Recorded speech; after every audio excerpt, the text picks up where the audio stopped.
I think in Arab-Israeli peacemaking, the United States has and will continue to take a leading role, largely because the United States is the only power in the world in which the Israelis are willing to have us play the role of an interlocutor with the Arab parties. They simply do not have the confidence in the United Nations and less confidence in the Europeans, and so that's been a reality given the close relationship between the United States and Israel. So we play that role. Also, we do have, despite all our difficulties in the Arab world, we have very structural and important relationships with the Arab parties, be it Egypt, the Palestinian Authority, with the Arab world in general.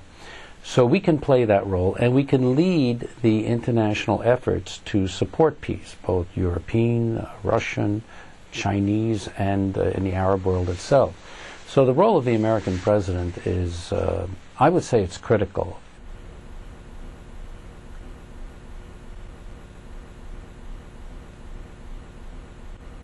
So President Bush is starting again very late in his administration, the last year of his administration. I think it is a positive and a good step. There's a lot of skepticism, as if there's enough time for him to bring anything truly to final settlement. But if he does engage the persona of the American presidency in these negotiations, I think that real progress can be made in two very important areas. One, on the ground, in terms of the Israelis living up to their obligations and the Palestinians living up to their obligations on security. But for this to succeed, the president is going to have to roll up his sleeves. He and the Secretary of State, Condoleezza Rice, they're going to have to be engaged in a real-time, sustained basis. This goes beyond just some shuttle diplomacy and trips to the reason. They really have to use the influence of the United States in a short period of time to bring the parties together.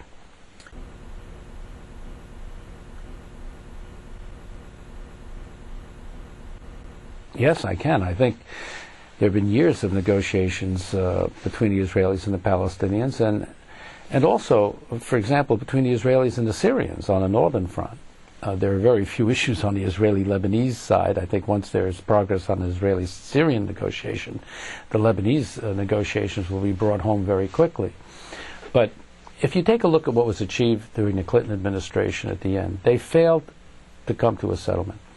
But they did narrow the issues very strongly on the key areas. For example, a general agreement that the final border has to be based on the 1967 June 4 lines. When you look at the refugee issue, there's a general agreement that's very contentious that Palestinian refugees will largely go to the new state of Palestine or be resettled in the countries they're in at or elsewhere and compensated for. That the principle of return, if carried out fully, would inundate the state of Israel with so many Palestinians that Israel would lose its status as a democratic Jewish state. So while that is an extremely contentious issue, there is a realization over the years that you have to be a little more practical about this in order to get the two-state solution accomplished. When you look at the issue of Jerusalem, there can be a settlement on Jerusalem. In fact, I think Jerusalem is probably easier to negotiate than the Palestinian refugee issue. But there is a general understanding that there will be a Palestinian state and an Israeli state, each one that will claim Jerusalem as its capital. And like the eastern sectors of Jerusalem, which is Arab populated largely, will become the capital of the state of Palestine. And of course the western section will be the capital of the state of Israel, and there'll be some arrangement on the holy places, which are holy to all three monotheistic religions, Christianity, Islam, and Judaism, that there'll be certain special arrangements made for the Holy Basin, as they call it. So in general, I think that as daunting as these final status issues seem to be, a lot of work has been done. And therefore, get back to the key factor, which is political will and courage on the part of the leaders involved, both Arab, Israeli, and Western leaders, especially the United States.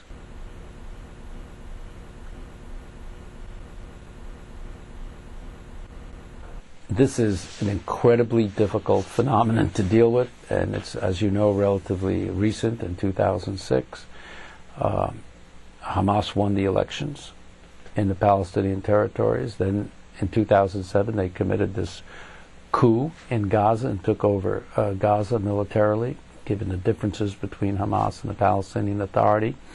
And therefore, the Palestinian political community is severely split. It's split, if you will, ideologically, politically, and territorially. Now, I think the only hope is that if President Abu Mazen of the Palestinian Authority can make headway on the peace negotiations and can consolidate his position, there's no doubt in my mind that the Palestinians are going to have to come to some reconciliation amongst themselves. But better that be done when the moderates, such as Abu Mazen and the Palestinian Authority, can then reach out to Hamas and make the necessary arrangements.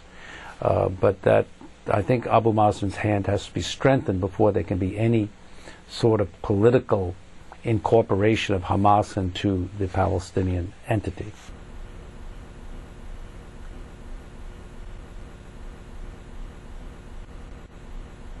Well, this is a huge issue, is the promotion of democracy in the Muslim world and the Muslim countries. I think we have to stop being naive about how we approach democracy promotion in the Arab world and the Muslim world. First of all, Islam is the predominant religion of the region. Secondly, there are very important Islamist organizations, leaders, and parties in the Muslim world. If you're going to promote democracy, you have to expect that Islamist parties are going to come to power in one way or another. Perhaps not in all cases, but they're going to have a political role. There are secular parties in the Muslim world. There are religious parties. The important thing is to, I believe, the realistic way to promote democracy, especially in the Muslim world, is not to concentrate on elections per se. Elections are one factor in democracy. For example, there are electoral autocracies in the Middle East. You have elections where dictators are elected by 90% of the vote plus. Is that democracy? What we should be promoting are the building blocks of democracy in the Middle East, in the broader Middle East, and building up the institutions of democracy.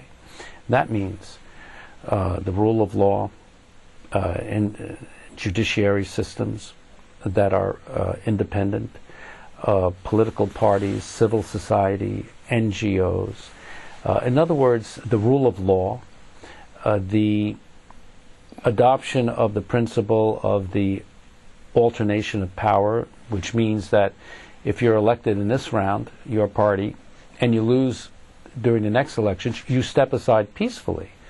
All of these principles of democracy have to be inculcated, not from scratch, but they have to be built up. And I think the United States would be much better served in this long-term process of building institutions that can promote broader political participation than trying to parachute in an American model of democracy into the sands of Arabia. It's simply not going to take.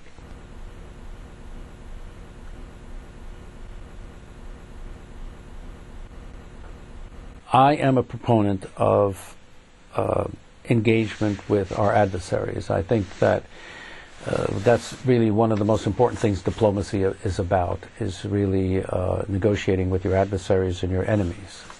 That's really one of the highest tasks of diplomacy.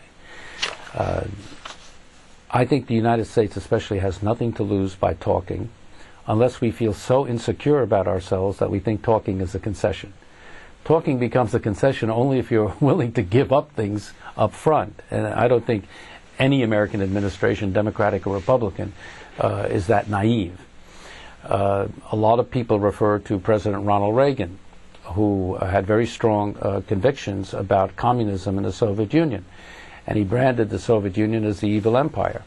Yet, during his 2 terms, the Reagan administrations negotiated continually with the Soviet Union, especially in arms control issues. So I think that's a good model to follow. You engage, you test the waters, you determine if there is common ground between the 2 countries' positions and interests, and if there is, you try to build on them. And if there isn't, at least you've tried before you have to go to other options. So to me, there's absolutely a very real interest for the United States to engage with countries like Syria and Iran.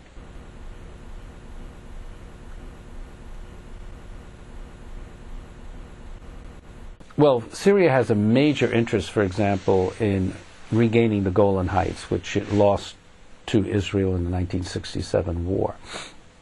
That is a real incentive for them to engage with us because they realize our position vis-a-vis Israel. And ever since I've been involved in the Israeli-Syrian negotiations, the Syrians always wanted us in the room or just outside the room in terms of Israeli-Syrian negotiations. Therefore, I believe that they realize that if progress is made in Israeli-Syrian peace negotiations, Syria will then become recognized as a constructive player in the Middle East by the United States, the Europeans, and other powers in the international community. It can regain its regional role, but in the context of Arab-Israeli peace, it would have to really forego a strong hand in Lebanon and stop interfering in Lebanese internal political affairs. It would have to stop its support of Hezbollah and Hamas and Palestinian Islamic Jihad. These are things that would be part of it. But given my experience and even recent talks with the Syrians, I am convinced that the largest stake they have is enough of an inducement for them to engage seriously in Israeli-Syrian negotiations.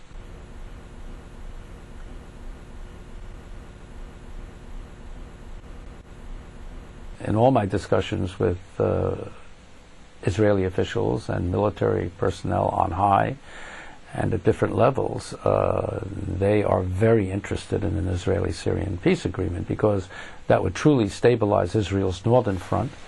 It would stabilize Israel's problems with Hezbollah in Lebanon. It would cut off Syrian support for groups like Hamas and Palestinian Islamic Jihad. And under those conditions, Israel would be more secure.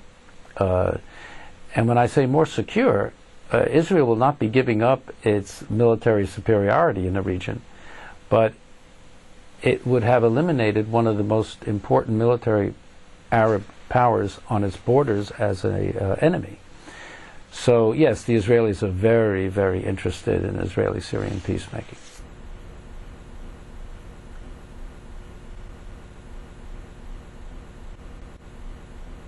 Iran is probably more problematic in terms of engagement because of the nature of the regime, the 1979 Islamic Revolution, the Ayatollah Khomeini, they took hostage our diplomats. Those 444 days have left a real bad mark in American public opinion, as it should. And Iran has supported terrorist organizations, including Hezbollah and Hamas and others throughout the world. Iran proselytizes a very extremist view on major political issues, including Israel and Arab-Israeli peace. Iran has threatened its neighbors, especially in the Gulf. So Iran is more problematic. Having said that, Iran is a regional power. It's Persia. It has a very rich history. It's there. It has one of the larger populations in the region. It has oil. It has gas. It has a serious military force. Therefore, Iran can be a real major problem, or an attempt could be made to make it a more constructive player in the region. On that basis, I think the common ground we have, especially with the nuclear issue, the question mark of Iran's nuclear weapons intentions to engage, I think every effort has to be made to stem the possibility that Iran becomes a nuclear weapons power, because that will cause a cascading effect in the region, whereby countries like Egypt and Saudi Arabia and Turkey and others will start thinking about their own nuclear weapons potential. So I think an effort should be made to engage Iran without illusions, put all the issues we have on the table, but put them on the table in a comprehensive whole.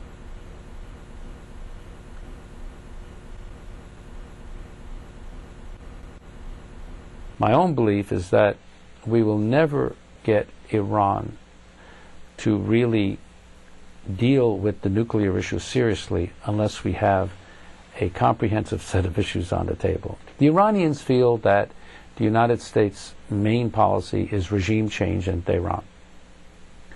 They have this deep-seated perception that that is U.S. policy. If that's the case, they're never going to negotiate with us seriously. So we also have to put our cards on the table in order to have, if possible, a constructive dialogue. Now, after a prolonged, when I say prolonged, maybe a year or two of negotiations of this nature, nothing comes out and we see that there are real differences that cannot be narrowed, then at least we know where we stand, and again, one can look at other options. But to me, it would be irresponsible to take the worst case scenarios, for example, military action against Iran, as a operating principle of American policy that's up front before having gone through this due diligence. And we may be surprised by what we find. Iran's population is very interesting to analyze. Only a little over 52% is Persian. They have a large population of Kurds, of Arabs, of other ethnic confessional groups. They have a very weak economy, despite their oil wealth. They have to import gasoline and refined petroleum products. There's inflation, there's high unemployment, and there's a burgeoning youthful population. So Iran is not a superpower. It has its weaknesses that, again, I think would enhance the prospects of engaging with the country to see what the possibilities are to bring it into the larger community.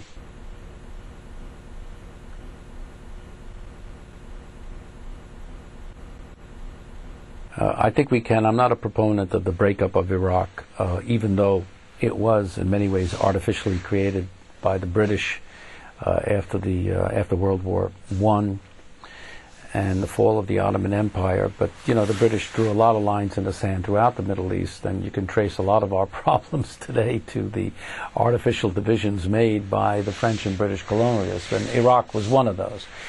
And I think that there's still, despite all the difficulties that we've seen in Iraq, that there still is the idea of an Iraqi nation. But I think it would be held together in a form of federalism in which power and authority is delegated to the provinces or whatever regions that are carved out. I think it would be a mistake to carve out regions on a sectarian basis. I think regions should be carved out on an administrative geographical basis. There'll be more Shias in one administrative region, more Kurds in another, Sunni Shias mixed in others. But I do believe in a federalist solution to Iraq, but not on a sectarian basis. If we can get to that point, security issues are largely resolved, central decision making on oil and how the revenues should be really shared throughout the country, provincial elections, and political reconciliation between the Sunnis, Shias, and Kurds, those major sectarian groups. Those are big ifs, but I think that can be done in a federalist structure. But it would be a terrible, terrible development in my eyes if Iraq disintegrated into 3 sectarian zones: Kurdish, Shia, Sunni, whatever that, wherever you draw the lines, because that would be very destabilizing for the Middle East as a whole. And one example, the Kurds. If Iraq disintegrated, the Kurdish populations in Iran, in Turkey, in Syria would have an incentive to join that Kurdish entity, and that would cause incredible territorial security issues for key countries in the region.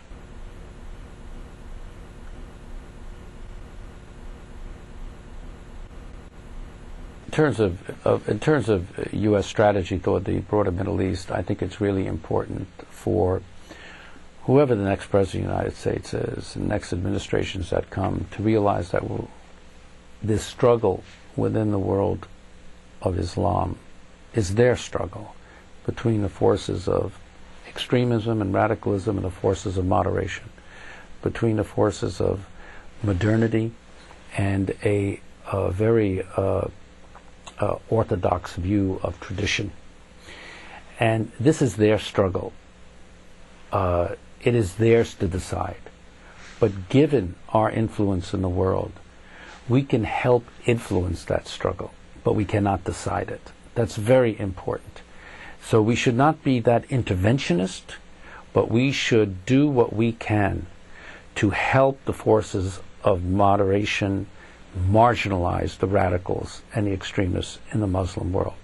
And that means using all the tools of diplomacy and policy that we can, from resolving conflicts such as the Arab-Israeli conflict that the extremists exploit for their own political ends, resolving Kashmir, which is a hotspot, a crisis center between India and Pakistan, Hindus and Muslims, by building up the institutions of democracy, but helping them build the building blocks, not to try to impose an American model of democracy on them, by very intelligent economic aid programs that help create jobs, which is essential to marginalize the radicals. And to have a cultural understanding of the region. We have to educate ourselves. Our diplomats have to be better educated. Our intelligence officials, our military people. We have to learn languages in this country, the languages of the region, so we can communicate with these peoples. There's a host of things that we can do, as long as we're intelligent enough to realize that this is a long-term generational process.